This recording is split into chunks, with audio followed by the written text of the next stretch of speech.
The materials you'll need for this project are gray primer, a putty knife, flexible spackle, any clear plastic, a hot glue gun,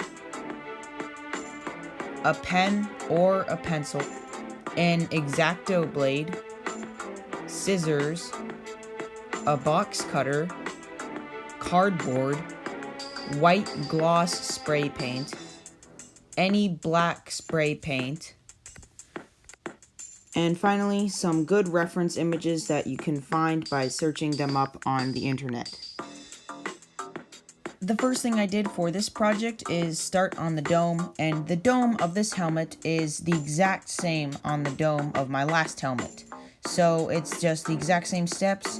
I created about a 25-inch strip of cardboard, and then I glued that together, and then I added another strip on top of that, and then I just created 4 strips on the top, or 2 intersecting strips, to create a skeleton-like structure. And then after I had that done, I would bridge the gaps with other pieces of cardboard, and then I would slowly fill in the helmet. So far, I would have 7 pieces of cardboard on the helmet. So 1 going across the top, 2 going on the sides, and 4 in all the 4 corners. After I had most of the dome done, I started working on the faceplate. Now that the dome is mostly fleshed out, I'm going to work on the panel that goes here. Here I cut out a little channel at the front for where the black line would go, and then I also cut out this trapezoid-like shape from both sides, as it was a little detail there. And then I realized that the piece of cardboard I had for the main strip, it wasn't quite long enough, so I just added it back on for where I cut out the black strip. I probably didn't need to cut it off, but it gave me a good dividing line for where the paint will go later on. So now for the back of the helmet, I added 1 big strip of cardboard to that, and I gave it a slight curve so it would curve in towards the middle. And then I drew out a shape that looked right to me on a piece of cardboard, and then I cut that out and glued it onto both sides, and I thought that it looked pretty good at this point. So I held up another piece of cardboard to the very front, and it was like a V shape, so I held that up, cut it out, and glued that on.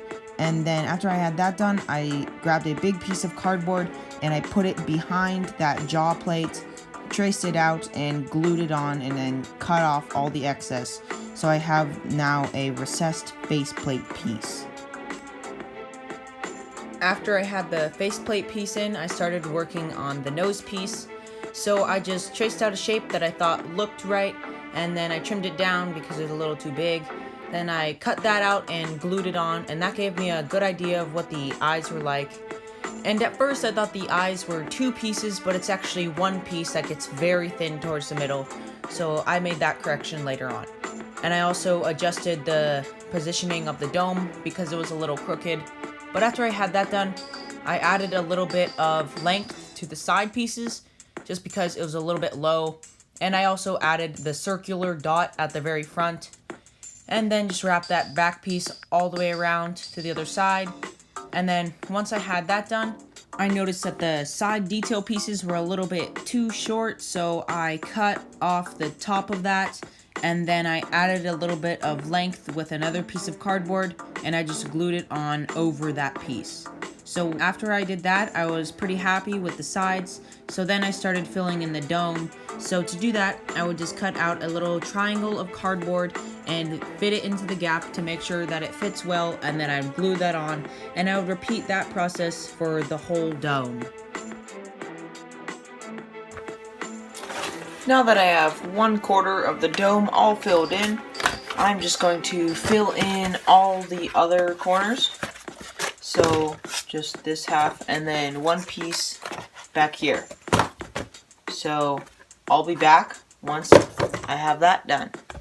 Now that the helmet is all filled in on the dome, I am going to spackle over all of the unnecessary seams.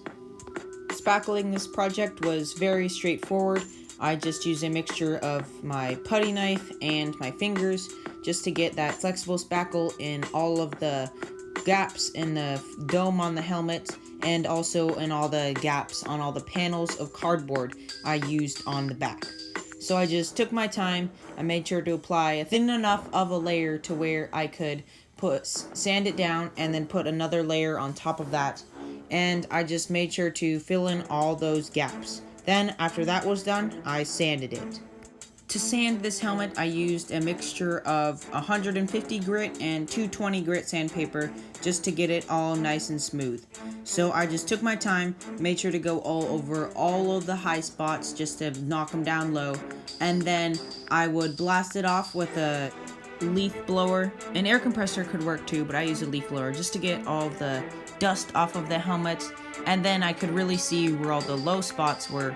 So then I would fill again with my spackle, and I did this for this helmet only twice, but if you wanted to make it perfect, then you'd probably have to do it 2, 3, maybe even 4 times. On my Iron Man helmet, I spackled 3 times, and that came out really smooth. This got that same effect with less layers. It all depends on how thick or thin or how many bubbles were in your very first layer. There could be some air pockets in the spackle, and when you sand it away, that could leave some gaps.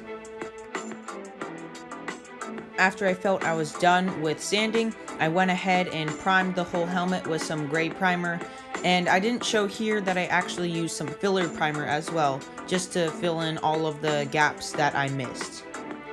Then, here is a photo of what my helmet was looking like after I did my first layer of priming. So then I did another layer, and then I painted the whole helmet gloss white. I just took my time to do a bunch of even coats. I did 2 even coats of gloss white paint. Just took my time, laid it on pretty evenly so that there were no shallow spots and no drips. Then I went back inside and I took on the task of masking off all the white parts of the helmet that I wanted to stay, and then everything I didn't mask was black. So there's a strip on the top and then that channel around the nose piece and on the sides by your temples. That is all black. So I just took my time, looked at my reference image, and just masked it all off. And it's really crucial here, if you're gonna make this, to find a good reference image that shows all of the black spots on the sides. I ended up not masking off the black strip that goes all the way around the back. I thought it would be easier just to paint a separate piece of cardboard gloss white. I kept working on masking off the whole helmet, and I found that if you hold your masking tape off of the edge and you use an X-Acto knife, it's really easy to get a nice curve around that edge. I just kept working on the masking, and I masked off most of the helmet except for the back, where I just used a big piece of paper to cover it up. It's okay if there are folds in the bigger areas, like on the top of the dome, but you want to make sure that there's no gaps around the edges of the masking.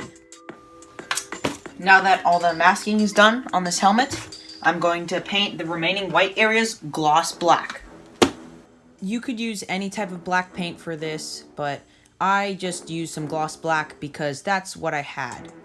Back inside, I took that thin piece of cardboard that I painted, and I cut that out and glued on all of the various black details, like the little short black strips on the sides, and then that one long black strip that goes all the way around the edge that's pointed at the front.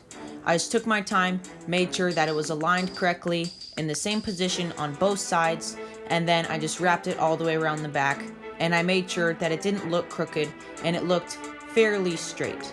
After that was done, all I had to do was put in the lenses. Now that all the black details are glued on, I just need to do the lenses. I'm surprised how little amount of details on the back. It's just this black stripe, but I guess I gotta be accurate to the helmet. So I'll go put those lenses in. Now that I've got the lenses and the eyes, that is it. That is the finished First Order Stormtrooper helmet. So now I'll cut to the outro.